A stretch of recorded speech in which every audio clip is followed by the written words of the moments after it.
Rajasthan, the BJP has demanded the resignation of the Prime Minister after 3 reports of the Comptroller and Auditor General were tabled in Parliament today. The first report on coal block allocation says that the allocation to private parties was not done through an auction and lacked transparency.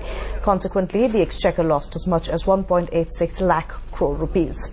The coal scam, as it's being referred to, brings the role of the Prime Minister into sharp focus. Dr. Manmohan Singh at that point held the additional charge of the coal minister when a proposal to auction coal blocks was bypassed.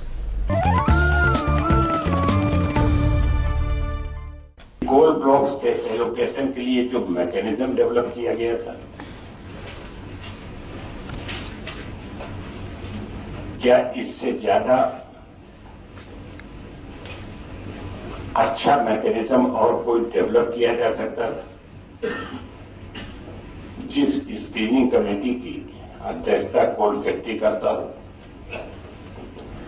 जिस screening committee में सारी line ministry के secretary या उनके द्वारा अधिकृत प्रतिनिधि बैठता हो, जिस स्क्रीनिंग कमेटी में सारी राज्य सरकारों के चीफ सेक्रेटरी या उनके द्वारा अधिकृत प्रतिनिधि बैठता हो, चेयरमैन कोल इंडिया बैठता हो, सारी सब्सिडीज के सीएमडीज बैठते हो, मैं नहीं समझता हूं कि इससे ज्यादा पारदर्शी कोई कमेटी बनाई जा सकती है।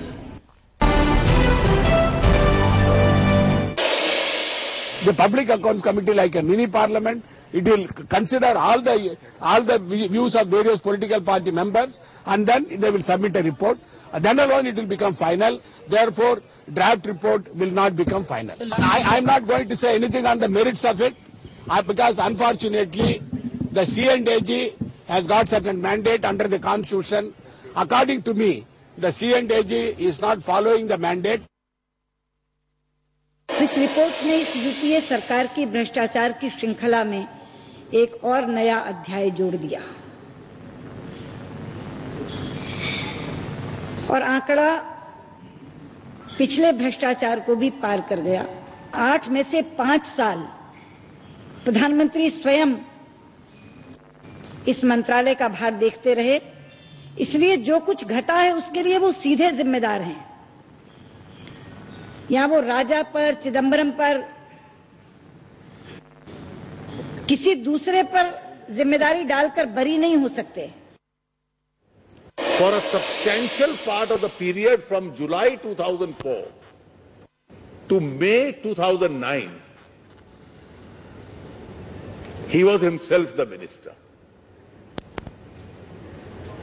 And because he was himself the minister, he is politically, morally, directly liable. He must take up and own up this responsibility and impose on himself the moral censure of quitting his office.